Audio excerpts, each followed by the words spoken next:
33년간을 이 새누리당의 처음과 끝을 지켜본 제 입장에서 지금 제2창당을 얘기를 하고 해체 수준의 당의 변화를 얘기를 하고 개혁과 쇄신을 얘기를 하고 있는데 저는 전부 구두선으로 끝날 것이라는 것에 대해서 확신을 합니다. 결코 그러한 것들은 실현될 수도 없고 실현될 여건과 분위기도 아니고 그런 것을 실현시킬 수 있는 당의 중진들도 없습니다. 어제 대통령 변호인의 말씀은 대통령이 검찰 조사를 안 받겠다는 소리입니다. 어려운 얘기가 아니죠. 이 나라를 얼마나 더 혼란스럽게 끌고 가려고 이렇게 말도 안 되는 오기, 아집, 정면 돌파 이런 식의 태도를 보일 수가 있습니다. 이런 식으로 나가신다면 박근혜 대통령의 퇴임 후 안전도 보장할 수 없다. 조금 전에 정영국 청와대 대변인이 부산 해운대 LCT 사업에 대한 철저한 수사를 촉구하고 나섰습니다. 이 LCT 관련된 검찰 수사는 1,000억 원대 비자금 행방을 쫓는 수사인데요. 박지원 국민의당 비상대책위원장이 최순실 게이트라고 이 LCT 사건을 얘기하는 순간 그건 말도 안 된다며 법무부 장관에게 수사를 강력하게 지시한 겁니다. 자, 최병국 편집장. 이게 지금 어제 대통령 변호인이 공식 임명이 됐고 오늘 기류도 그렇고 보면 자 이제 검찰 수사나 대통령 변호 부분도 그렇고 공식으로 지금 야당에 대한 공세에도 그렇고 일단 철저히 맞서겠다는 식으로 이정현 대표의 발언도 보면 어제 오늘 사이에 유난히 강해졌어요. 그리고 심지어는 당내 대권 주자들이라고 하는 분들의 뭐 지지율을 다 합쳐도 10%도 안 된다 이런 얘기까지 할 정도로 오히려 반격의 모드로 가고 있단 말이에요. 네. 그렇다면 자 청와대와 친박들 사이에 어제 오늘 사이에 혹시 무슨 일이 있었던 것 아니냐 이런 이제 추론이 가능하게 하는 것이죠. 그런데 네. 저희가 아무리 생각해봐도 뭔 일이 있었던 것 같지는 않아요. 오히려 네. 박근혜 대통령 쪽으로 박근혜 대통령이 여러 가지 혐의 사실, 이른바 피의 사실이 더 늘어나고 있는 것 같은데 네. 네. 지금 저럴 때가 아닌데 반격 모드로 가고 있단 말이죠. 네. 그렇다면 아마도 저는 이 LCT 사건 뭐 이런 것들하고 혹시 관련이 돼 있지 않나 이렇게 추정을 해봅니다. 네. 그러니까 뭐냐면 LCT 사건이라는 것은 그야말로 어떤 부산 출신의 그 이영복 회장이 네. 부산에서 이제 사업을 했죠. 사업을 하는 뭐 출신은 뭐 그렇지 않다 쳐도 사업을 한 이분이 뭐 1,000억 원대의 비자금을 만들어서 여기저기 네. 그 소위 부산 출신의 여러 가지 유력한 정계, 재계, 관계 네. 이런 분들한테 사실은 로비를 했을 것으로 보이지 않습니까? 실제 그런 소문들도 굉장히 네. 많이 있고 네. 그렇다 보니까 그와 관련해서 무슨 단서를 잡은 것이 아닌가. 네. 그래서 예를 들어서 자, 이 LCT 사건을 강력하게 수사를 하면 지금 사실은 이 최순실 게이트를 어느 정도 더군다나 야당에서 자꾸 이 이영복 회장 건을 최순실 게이트하고 연결을 시키려고 하잖아요. 네. 그러니까 이거를 오히려 되치게 하는 하나의 방편으로 그래 그러면 최순실 사건 말고 그럼 이영복 회장 사건 한번 최순실 씨하고 연관돼 있는지 한번 따져보자. 이런 식으로 해서 반격 모드로 간 것 아닌가 이런 생각이 듭니다. 자, 차재원 교수는 그 지금 오늘 LCT에 대한 철저한 수사를 지금 그 대통령이 지시를 하셨는데 네. 대통령이 지난번 2차 사과 이후에 사실 국정의 그 뭡니까 운영의 끈을 놓다시피 하고 있었던 거 아닙니까? 처음에 나왔다.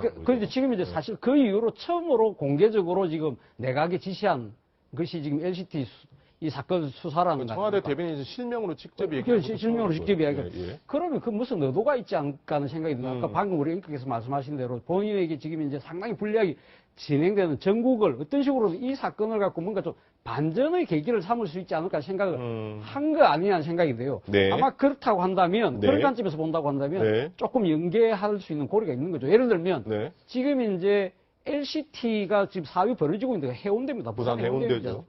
그러면 지금 이제 이게 우리 최 편장님 말씀하신 대로 부산에 정관계에 많은 분들이 관련되고 있다고 한다면 예를 들면 지금 이제 부산 지역에서 사실은 이 정치적으로 상당히 주도권을 갖고 진 세력이 김무성 전 대표를 비롯한 소위 말해서 새누리당 내에 비박계들, 비주류들이 아무래도 많지 않습니까? 그분들과의 연계고리가 있을 수 있다. 또 하나는 지금 또 문재인 전 대표의 어떻게 정치적인 기반 중에 하나도 부산이니까 그런 고리가 나올 수 있다. 또 하나는 뭐냐? 검찰의 그 고위직들이 연루됐다는 이야기들이 많이 나와 있잖아요. 지금 검찰 수사의 칼날이 자신에게 지금 와고 있으니까 지금 뭐 몇몇 그 지금 검사들의 실명도 지금 거론되는 그런 상황이니까 이런 부분들에 대해서 제대로 수사를 해서 아니 전국의 뭐 이렇게 반전함 깨어보려는 생각인 것 같은데 모르겠습니다. 저는 그 의도가 제대로 될지 안 될지 사실은 지금 부산의 그 완전 금사라기 땅이 네. 사실 도시 미관지구가 되면서 아파트를 지을 수 있도록 그 지구가 변경이 됐습니다. 엄청난 특혜죠. 그리고 보도제한도 풀렸습니다. 네. 근데 이 사실은 부산의 그런 모든 것들을 주관했던 당시는 사실은 어떻게 보면 여당의 많은 관계자들, 특히 현 정권에도 몸을 담았던 분들도 지금 사실 다 거기서 많은 역할을 할 때였기 때문에 네. 오히려 그런 의도를 갖고 접근했다가는 오히려 정치적 부메랑을 맞을 수 있다. 오히려 부메랑을 맞을 수 있다. 예, 저는 뭐 그렇게 네, 자, 보입니다. 이현정 의원. 네. 그렇다면 어찌됐든 간에 지금 이 새로운 사건을 들어서 원래 박지원 비대위원장이 초기에 이 LCT 사건이 터졌을 때 여야에 같이 이렇게 그렇죠. 떨어질 것이다 이런 식으로 예고를 한 게 있어요. 그런데 지금 이제 오늘 갑자기 최순실 게이트라는 얘기가 나오니까 그건 아니다라고 해서 반박을 하는 건데. 그렇죠. 뭐 청와대가 지금 자신들한테 필요한 거는 적극적으로 지금 나서서 네, 해명하고 있고, 네. 국민들이 듣고 싶은 해명은 일체 입을 안 닫고 하고, 있는 그런 네. 상황이고, 뭐 언론들한테도 지금 제소하니 많이 지금 이야기를 하는데, 네. 저는 그래서 참 이중적이다. 자, 네. 보면 LCT 당연히 조사해야죠. 네. 그럼 대통령이 특정 사건에 대해서 저렇게 조사하라 마라 열심히. 그건 네. 당연히 검찰의 임무 아닙니까? 네. 그러니까 대통령이 하라고 해서 안 하라고 해서 안 하는 검찰이 네. 아니잖아요. 네. 자, 그런데 그럼 대통령은 왜 검찰에 상고조사를 자꾸 미루죠? 네. 왜 대면 조사를 안 하려고 하죠? 저는 그걸 다시 묻고 싶어요. 그럼 지금 네. 검찰이 당연히 검찰총장이 나서서 내일까지 반드시 조사가 필요하다고 이야기를 하고 있고, 네. 검찰이 지금 조사를 해야 된다고 이야기를 하고 있는데, 지금 그 변호인이라는 사람이 나서서 대통령의 사생활을, 여자 대통령의 사생활을 지금 감안해달라는 이야기를 하면서 네. 조사를 지금 안 하고 있지 않습니까? 네. 그러면 대통령은 왜 조사를 안 받고 있죠? 저는 대묻고 싶습니다. 네. 오히려 검찰이 지금 대통령 청와대에서 정영국 대변인이 그거 열심히 수사하라고 이야기하기 전에 네. 나는 어떻게 하겠다는 이야기를 해야죠. 나는 왜 검찰 수사 안 받고 딴 사람한테 검찰 수사 받으라 그럽니까? 네. 저는 그래서 대통령이 좀 공평해야 된다 이 상황에서 뭔가 다른 사람의 지금 잡아서 뭔가 지금 사건을 이 되짚기를 하려고 하는데 저는 착각이다 생각이 듭니다. 네. 이 사건은 그렇게 덮어줄 수 있는 사건이 아닙니다. 자, 이정구 실장이 보기 그렇다면 지금 청와대와 새누리당 이른바 여권이 버티기로 간다면 그러면 이게 아무 생각 없이 가지는 않을 거 아닙니까? 그렇습니다. 왜 그렇다고 보십니까? 시간이죠. 시간이다. 시간을 필요로 하는 것이죠. 시간을 끌면 그러니까 우리한테 시간을 유리하다는 여러 가지 있죠. 첫 번째는 지금 100만 촛불 집회를 기반으로 한 야당의 공세 아니겠습니까? 네, 지난 12일. 근데 일단 촛불 집회라는 것은 그렇습니다. 그러니까 예전에 우리가 87년 호원 철폐 뭐 이럴 때는 매일 시위를 했잖아요. 네. 낮에도 시위를 하고 직장인들이 넥타이 메고 나오고. 그런데 지금의 어떤 집회는 외신들도 놀랄 정도로 가족들이 평화롭게 나온다. 네. 그리고 이제 뭐 여자들도 나오고 뭐 네. 대학생도 나오고 그렇게 막 뭐 호원 철폐 87년 그런 그때 어떤 시위처럼 전쟁의 분위기가 아니지 않습니까? 네. 그런데 이제 날이 갈수록 날씨는 추워집니다. 네. 그리고 100만 집회의 어떤 열기가 사실 이제 그 열기를 계속하려면 조직동원, 민노총이라든지 네. 전농이라든지 그런 조직동원의 힘을 빌릴 수밖에 없고요. 그렇다면 진영 논리로 갈 수 있거든요. 앞으로 네. 계속 네. 갈수록 이쪽 보수 진영도 나서고 뭐 어버이연합이나 뭐 엄마부대나 이런 나서고 또 진영의 어떤 그런 보수 진보 이렇게 더 쉬워질 수가 있죠. 박사모도 19일날 집회 가겠다고. 그렇죠. 박사모도 직접 네. 나선다고 하고 네. 그렇다면 그 집회의 어떤 순수성이 계속 그렇게 보일 수가 있겠느냐라는 점. 네. 그리고 마지막으로 탄핵입니다. 지금 대통령이나 그러니까 친박계나 혹은 이쪽 여권 진영에서는 그렇다면 탄핵을 해라라는 어떤 그 뉘앙스를 계속 내비치고 있습니다. 네. 김진태 의원이 이미 한 몇 주 전에 한 2주 전부터 그럼 차라리 탄핵해라라고 네. 얘기할 때부터 예고된 것이었거든요. 네. 만약 탄핵 정국으로 간다. 시간은 누구 편이냐면 자신들 편이다라고 생각을 할 수밖에 없는 거죠. 네. 탄핵 정국으로 하면 180일 동안 어쨌든 뭐 그 지금 황교안 총리가 네. 권한 대행이 될 수밖에 네, 없는 것이고 네. 그렇다면 현재의 어떤 그런 상황에서 고국내각 총리도 아니고 황교안 총리가 계속 권한 대행으로서 현재 어떤 기조를 계속 유지할 수 있다라는 그런 생각을 할 수밖에 없다라는 거죠. 자, 청와대가 이렇게 버티게 들어가면서 그럼 검찰, 이 대통령 관련 수사를 지휘하는 검찰의 반응이 관심입니다. 어제 아마 김수남 검찰총장 기자들을 만나서 이렇게 얘기했습니다. 변호인께서 조사가 너무 촉박하다 이런 입장을 밝히셨는데 혹시 검찰은 어떤?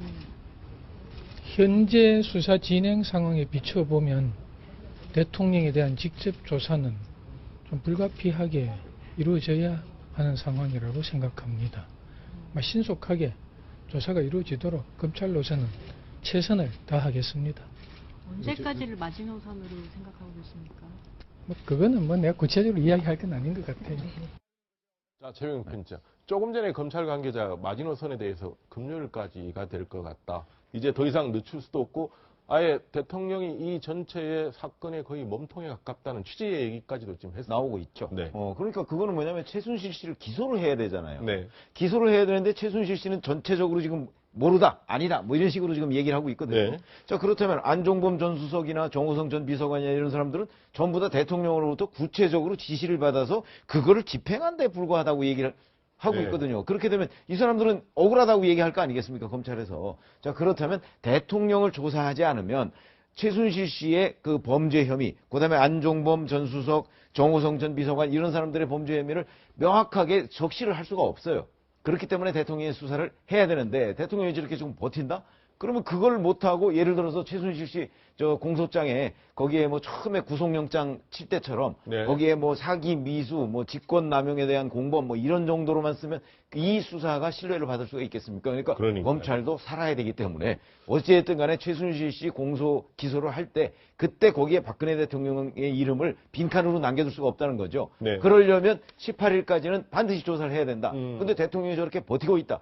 그러면 검찰로서는 검찰 나름대로 최선을 다한다는 것인데 네. 그래서 그게 지금 나오는 방식으로는 그렇게 되면 자 피의사실 공표를 못하게 돼 있으니까 네. 거기에 저촉되지 않는 범위 내에서 네. 검찰로서는 대통령의 혐의 이것을 국민 앞에 어느 정도 공개하거나 또는 뭐 많이 쓰는 수법이 있어요. 언론의 취재에 살짝 응하는 네. 방법도 있고 네. 이런 식으로 하게 되면 결국 대통령은 더 이게 뭐 점점 더 염치가 없는 사람처럼 돼버려요. 네. 그러면 대통령이 진짜 권위도 무너지고 완전히 망가지는 거거든요. 네. 사실은 그 전에 대통령도 어떤 식으로든 타협을 해서 검찰과 그 검찰의 대면 조사를 받는 방향으로 하지 않으면 지금보다 훨씬 더 대통령이 뭐랄까 좀 약간 하여튼 창피스러운 상황까지 가게 되지 않을까 싶은 그런 걱정이 있습니다. 지금 변호인은 언론 보도만 훑어보는데 한 일주일이 걸린다고 하는데 지금 그래가지고 뭐 어떻게 되겠는지 모르겠습니다. 검찰은 지금 며칠 되지도 않는데. 그러니까 지금. 재판할 게 아니지 않습니까? 네. 지금 네. 변호인은 지금 생각이 하는 게 뭐냐면 본인이 재판하는 줄 알아요. 네. 재판하려면 그 시간이 필요하거든요. 네, 네, 네. 지금 재판이 아닙니다. 예. 그냥 대통령의 이야기를 듣는 거고 그렇죠. 옆에서 앉아 있는 겁니다. 네, 네, 네. 자기가 왜 일주일이 필요합니까? 지금 필요 없어요. 그렇죠. 네. 정확하게 따지면 네. 11월 4일 날 자기가 검찰 조사 받고 대통령이 네. 그다음에 특검 조사도 수용하겠다고 그랬어요. 네, 네. 그러면 그때는 이미 대통령으로서는 뭔가 이 상황에 대한 대비가 돼 있을 거라고요. 변호인만 어저께 임명했을 뿐이지 11월 4일 이후에는 검찰 수사와 특검 조사에 대통령은 이미 각오를 하고 있었기 때문에 네. 그때부터 좀 준비하고 있었을 거라고 생각을 합니다. 사실은 제가 봤을 때는 지난 그 토요일 날 네. 그 100만 촛불 민심이 모여서 한 목소리로 대통령이 퇴진을 이야기했지 네. 않습니까? 많은 사람들이 봤을 때 박근혜 대통령 내주 초에 네. 그러니까 이번 주 초죠. 이번 주 초에 뭔가 상당한 결단을 내놓을지 않을까 네. 그렇게 많은 전망을 했지 않습니까? 네. 그런데 지금 진행되는 상황을 보면 제가 봤을 때는 그때 당시 차벽 뒤에서 청와대와 대통령은 앉아서 이번 전국의 고비는 이걸로 상당히 마지막 고비를 쳤다. 그 다음에 어떤 상황이 벌어질 것인지를 낳고 냉철하게 아마 셈법을 그래서 예상하고- 반격적으로 돌아섰다. 그렇죠. 반격적으로. 네. 그게 사실 변호인이 나서서 입장을 발표했지만 그 변호인은 사실 박근혜 대통령이 법률 의뢰인 아닙니까? 그 사실 박근혜 대통령이 하고 싶은 이야기를 그렇겠죠. 대신한 셈이거든요. 네, 네. 사실 국민들이 물러나라고 지금 공을 던졌는데 박근혜 대통령이 직접 나서서 국민들에게 그럴 밝히기가 수 없으니까. 정치적 부담이 상당히 크잖아요. 네. 그런데 어제 변호인 이야기는 뭡니까? 결국은 지난번 2차 사건 때와 똑같은 이야기예요. 선이다. 뭐 이렇게 여러 가지 좋은 뜻으로 한 거다. 네. 그렇게 하면서 물러나지 않겠다는 뜻을 분명히 밝힌 거라는 측면에서 본다고 한다면 이제 본격적인 청와대의 반격이 네. 진행되고 있는 것이 아닐까 알겠습니다. 청와대와 지금 검찰 기싸움 한 번 더 지켜봐야 되겠습니다. 네, 다음 주제 넘어가겠습니다.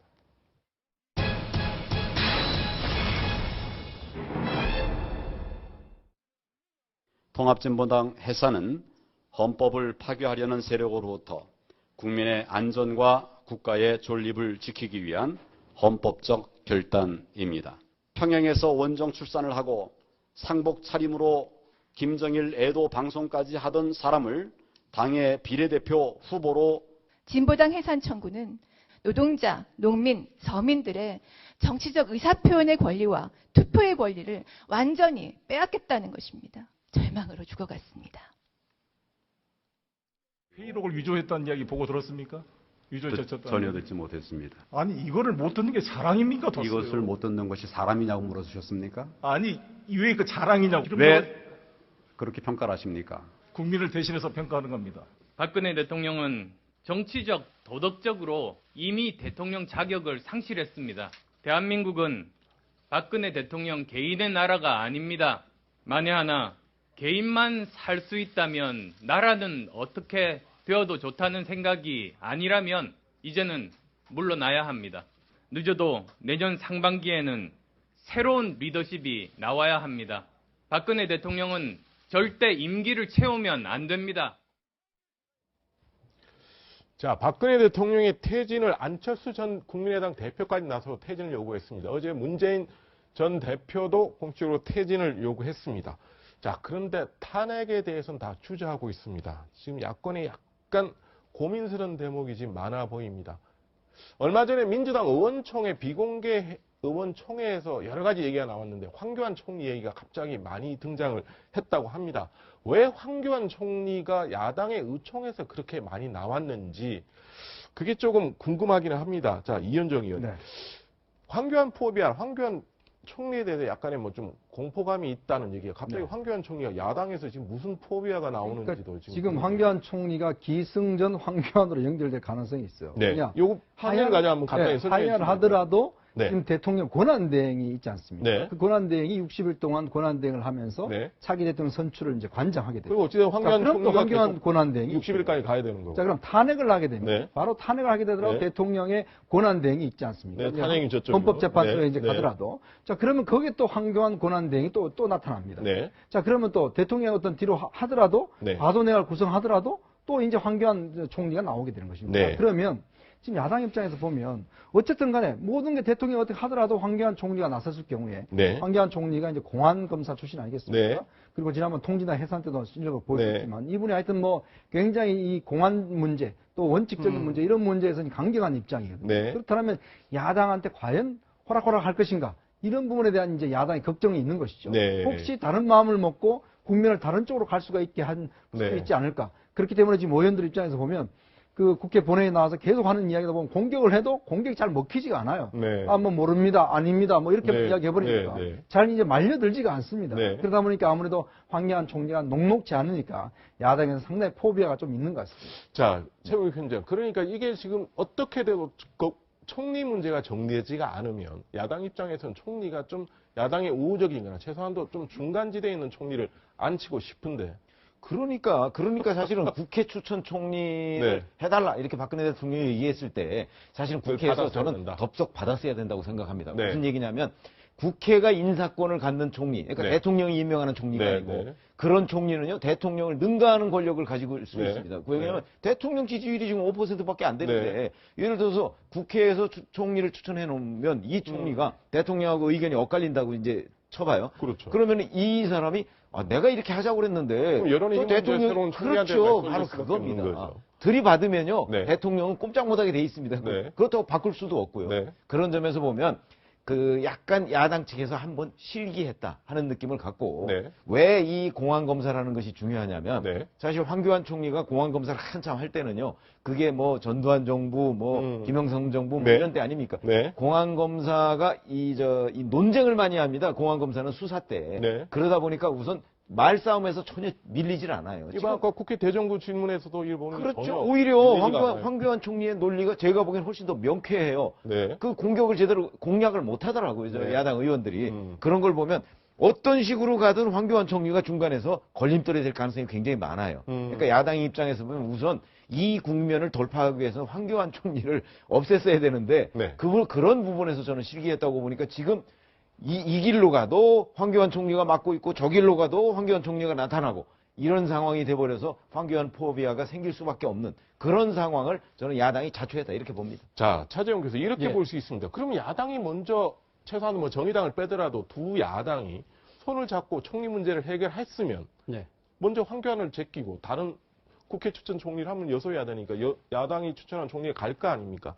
그런데 실제적으로 민주당이나 국민의당이 내심 희망하는 총리가 서로 다른 것 아닌지 의견 일치 보기가 쉽지 어려울 건 물론 아닌지 그런 뭐. 국면으로 가면 사실 그러니까 지금 여야가 그러니까 야당이 지금 네. 그 후임 총리를 추천한 단계에 가면 서로 이견이 생길 수 있겠죠. 근데 지금 오늘 시점에서 보면 야당이 심지를 했지만 지난주 시점에서 본다고 하면 그럴 야당이 수밖에 그건 받을 수가 없는 거죠. 아. 그러니까 대통령이 소위 말해서 불통으로 자기가 정권을 내어놓지 않고 일부 권한만 떼주는 책임 총리를 추진하는 상황에서는 아니다. 이건 잘못됐으니까 이 불통을 부분을 부각시켜서 그냥 계속 더 밀고 가면 대통령이 자진하야만 받아낸다고 하면 자진하야가 아니라 그러니까 지금 대통령이 항복 선언만 받아내면 네. 설마 단계적 퇴진을 할 경우는 네. 대통령이 그러니까 자신이 특정한 시점에 물러나겠다고 예. 선언을 하고 그러면서 대통령이 후임 총리를 국회에 넘기는 그런 상황이 된다고 하면 충분히 이 상황을 황교안 총리를 바꿀 수 있다고 생각을 했던 거죠. 그런데 네. 지금 어떻게 보면 네. 그때 전부를 먹으려고 하다가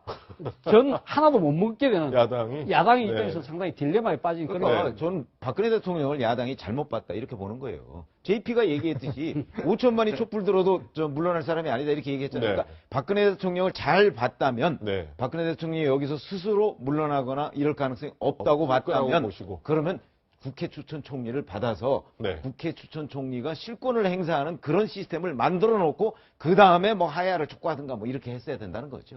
자, 그러면 그렇다면 결론적으로 지금 대통령이 지금 내분의 얘기는 현실에서는 자진 하야나 자진 퇴진이 당장은 없을 가능성이 높은데 그렇다면 당장은 총리 문제는 좀 뒤로 밀려가는 거 아닙니까? 아, 그렇죠. 일단 지금 단계적 퇴진이라든지 혹은 뭐 책임 총리, 그로 인한 책임 총리 거국내가 사라졌습니다. 네. 지금부터는 하야 아니면 탄핵의 국면으로 돌입을 했는데 이 챕터의 시작부터가 뭐냐면 그러니까 야당의 딜레마죠. 네. 탄핵을 받을 수가 없는 상황. 받게 되면 지금 황교안 포비아 문제만이 아니라 많게는 6개월 동안 아무것도 못하고 그냥 그러니까 헌법 재판소만 결정까지 바라보고 지켜봐야 있는 결정을 그냥 바라보고만 있는 야당이 할 수 있는 게 아무것도 없는 상황이죠. 네. 왜냐하면 국정 주도권을 뭐 잡는다 어쩐다 할 수도 없는 상황이고요. 네. 결정이 나와야 그 다음에 야당은 그 다음 상황을 받아들이게 되지 않겠습니까? 네. 네. 그러니까 탄핵의 지금 야당은 카드가 없고 여당만 그러니까 집권 쪽에서만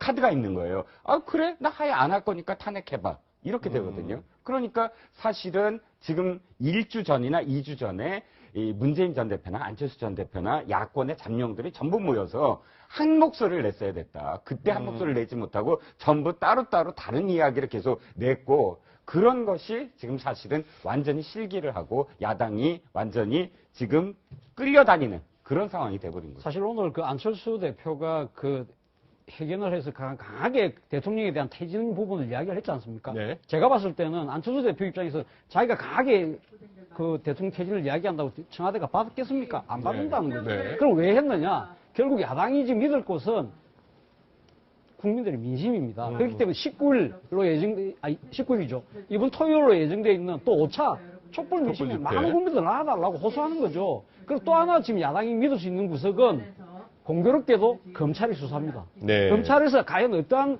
또 혐의를 더 만들어낼 것이냐, 찾아낼 것이냐. 그에 따라서 사실 야당은 망외의 소득을 올릴 수도 있는 상황이죠. 그렇게 본다고 하면 야당 입장에서는 사실 깝깝한 상황일 수도 있습니다. 김병준 총리 내정자가 아직까지 출근하고 계시니까 이런 걸 보는 거죠. 네. 어쩔 수 없이 자기한테 올 것이다. 자, 그런데 지금 야당도 지금 민주당, 국민의당이 약간 서로가 지금 안 맞는 구석이 몇 개 보입니다. 한번 그 대목을 한번 보시겠습니다. 지난번에 제 강주 발언은 우리 당이 지지받기 위한 그런 여러 가지 어떤 전략적인 그런 판단으로 했던 발언이었습니다.